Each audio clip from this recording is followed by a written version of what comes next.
ಖಂಡಿತ ಆ ಕೃಷ್ಣನ ತುಂಟಾಟದಿಂದಲೇ ಆಗಿರಬೇಕು.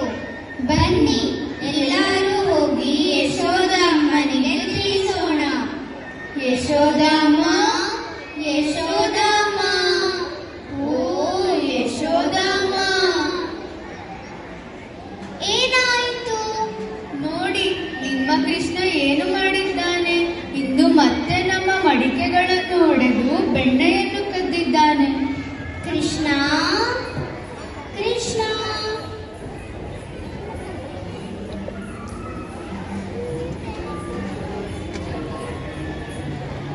ನೀನು ಗೋಪಿಗೆಯರ ಬೆಣ್ಣೆ ಕದ್ದೆಯಾ?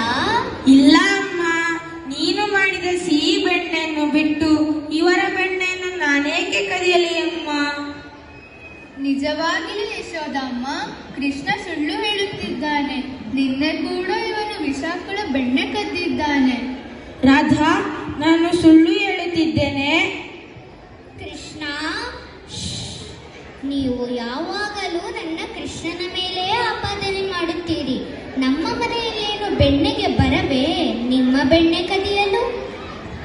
ಆಗಲಿ ಯಶೋದಮ್ಮ, ನಾವು ಕೃಷ್ಣನನ್ನು ಕದಿಯುವಾಗ ಹಿಡಿದು ತರುತ್ತೇವೆ.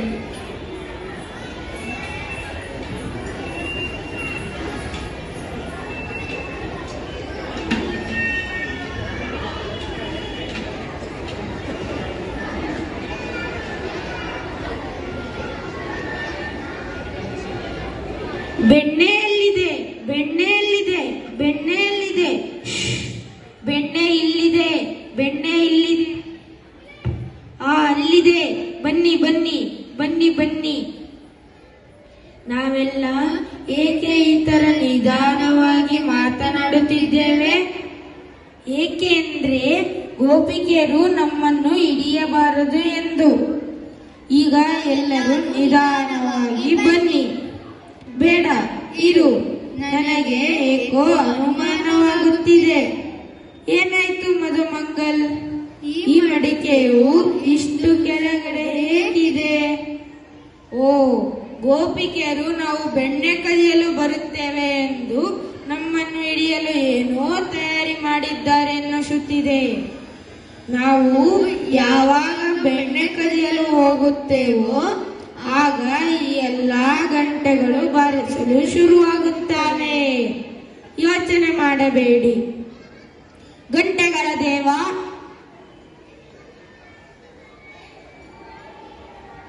ನಮಸ್ಕಾರ ಪ್ರಭುಗಳೇ. ನಾವು ಬೆಣ್ಣೆ ಕದಿಯಲು ಹೋಗುತ್ತಿದ್ದೇವೆ. ಅದೇನೇ ಆಗಲಿ ನೀನು ಗಂಟೆ ಬಾರಿಸುವ ಹಾಗಿಲ್ಲ. ನಿಮ್ಮ ಆಜ್ಞೆಯಂತೆ ಆಗಲಿ ಪ್ರಭು.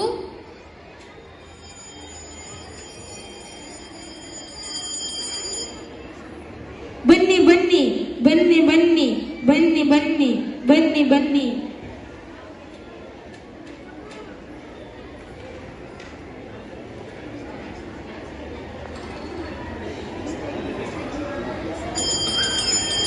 ಏನಾಯ್ತು ಏನಾಯ್ತು ಏನಾಯ್ತು ಏನಾಯ್ತು ಏನಾಯ್ತು?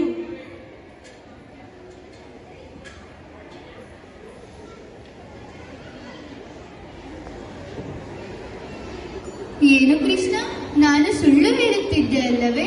ನೋಡು, ಇಂದು ನಾವು ನಿನ್ನನ್ನು ಹಿಡಿದಿದ್ದೇವೆ.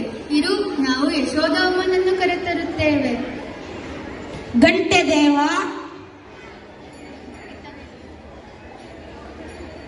ಹೇಳಿ ಪ್ರಭು. ಏನು ಹೇಳೋದು?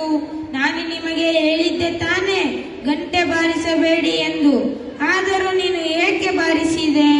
ಕ್ಷಮಿಸಿ ಪ್ರಭು, ಶಾಸ್ತ್ರಗಳಲ್ಲಿ ನೀವೇ ಹೇಳಿದ್ದಿರಲ್ಲವೇ, ನೀವು ಯಾವಾಗ ಪ್ರಸಾದ ತೆಗೆದುಕೊಳ್ಳುತ್ತೀರೋ ಆವಾಗ ಗಂಟೆ ಬಾರಿಸುವುದು ಅವಶ್ಯಕ ಎಂದು. ಅಯ್ಯೋ, ಯಶೋದಮ್ಮ, ಯಶೋದಮ್ಮ, ಬನ್ನಿ, ನಿಮ್ಮ ಕೃಷ್ಣನ ಲೀಲೆಯನ್ನು ನೀವೇ ನೋಡಿ. ಕೃಷ್ಣ